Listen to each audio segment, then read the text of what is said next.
Is the new Enforced album, War Remains, as good as everyone says it is? So this morning I turned on YouTube and I already see a bunch of metal channels putting out their reviews for this album, and although I haven't watched any of them, from the thumbnails I could tell people are saying it's one of the best albums of the year. So I'm going to play devil's advocate and analyze the songs and pick them apart one by one just to see if this is really good as everybody says it is. Enforced are a thrash band from Richmond, Virginia. They're fairly new on the scene. They formed in 2016. They've already released 3 full-length albums. Their current label is Century Media Records. They are a 5-piece band consisting of Will Wagstaff on guitars, Zach Monahan on guitars, Knox Colby on vocals, Ethan Gensurowsky on bass, and Alex Bishop on drums. So right there, having 2 guitars in the band really helps them create some tight-sounding songs. So for me, this band reminds me of a combination of classic Slayer from the late 80s and the modern Thrash of Powertrip. The album has 10 songs, a little over 30 minutes, and it thrashes from start to finish. It reminds me a lot of like Slayer's Rain in Blood, which has a similar format, but will this album rank as one of the greatest thrash metal albums of all time? I'll be talking about that a little later. So, if you have this on vinyl, the songs are actually equally distributed as 5 songs on each side, and the song lengths are between 2 and 4 minutes, or if you're listening to it digitally, it's just 10 songs straight all the way through.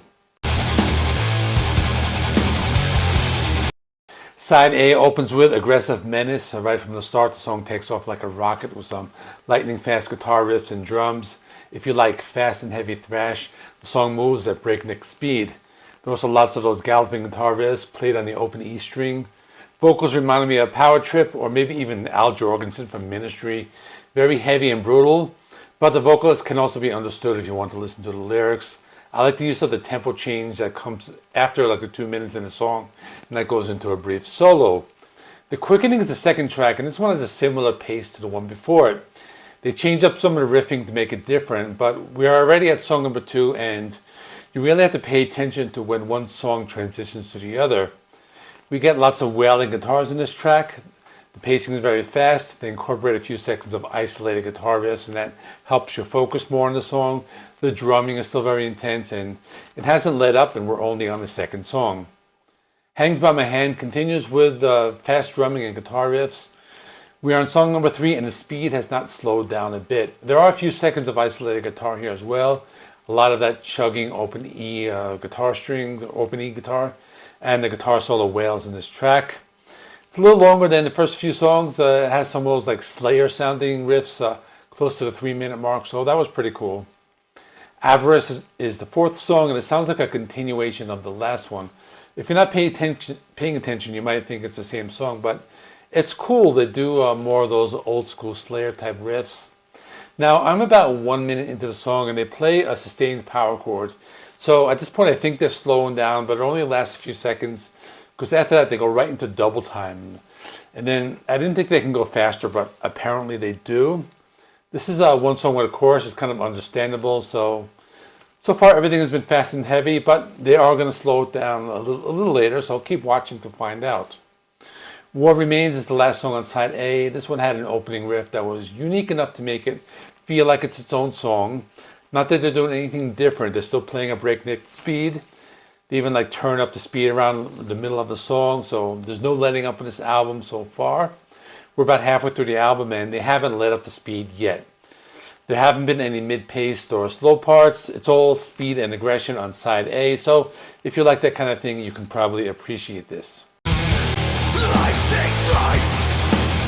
Now it's time to analyze side B of the album. For those of you listening on vinyl, at this point you had a few seconds to flip over the record, but if you're listening to it on CD or digitally, it goes right into the next song. So Mercy Killing Fields, the first song on side B. It's the first time we get some mid-paced riffs. The guitar riff reminds me of something from Slayer's South of Heaven, very dark and eerie. After about a minute though, the song takes off at breakneck speed. Continues with the same pacing. It's fast, heavy, and brutal. The song is similar to many of the other songs. It still has that very brutal pacing. The drum beat is not let out throughout the entire song. Towards the end, we get some Slayer-style isolated guitar riffs that are slowed down a bit. The song is actually pretty good. It might be a favorite on the album. Nation of Fear continues with a mid-paced guitar riffing. I like that they have some of the slower songs towards the middle of the album. I think that helps with the listening experience as a whole. Don't get me wrong, it's not a slow song. It just has more of a mid-pace with lots of chugging guitar riffs and aggressive vocals. I like the drumming in the second half of the song. You can hear the bass drum very well. Ultraviolence is track number 8, and this is a short 2-minute song. It's very fast and brutal. At this point in the album, they give us 2 mid-paced tracks, then they go right into a fast and heavy track. I thought it was very good with the placement of the songs. I'm starting to like the second side better than the first, and I'm going to talk about more of that in my final thoughts section. Starve is the second to last track, and this one has some more of that mid-paced guitar riffing. I like the guitar riffs. You can hear them very clearly. It's the kind of song that I would like to learn to play on the guitar. This one is very old school thrash metal sound with some wailing lead guitars and heavy sustained power chords. The song continues with a very fast beat and aggressive vocals. There are also a lot of chugging guitars. Empire is the last song on the album, and this one starts off with a slow intro that's almost into like doom metal territory, but that lasts like less than a minute. The song progressively gets faster and eventually starts to move at full speed. This one's very good because they mix it up. They mix up the speed. They have some mid-paced power chords and followed by some fast and heavy galloping. So I like the use of the tempo changes. It makes the song stand out more, and it's a lot more memorable. They do a lot of those guitar squeals and those crunchy open E guitar riffs. So to answer the question, is this as good as everyone is saying it is? I would say yes, it's very good. There's a rank up there with some of the thrash metal greats like Megadeth, Rust in Peace, or I'm not that sure. It's too soon to determine that. The album will definitely appear on the top 10 of the month list. And then when I do the best thrash albums video at the end of the year, it will most likely be on this list. But like I said in the beginning, I will be dissecting the songs on the album, trying to play devil's advocate a little bit. So I'm going to point out a few minor flaws. I thought the first side was not as memorable as the second side. I felt they were just going for speed and brutality on side A. So in turn, that made the songs blend into each other a bit.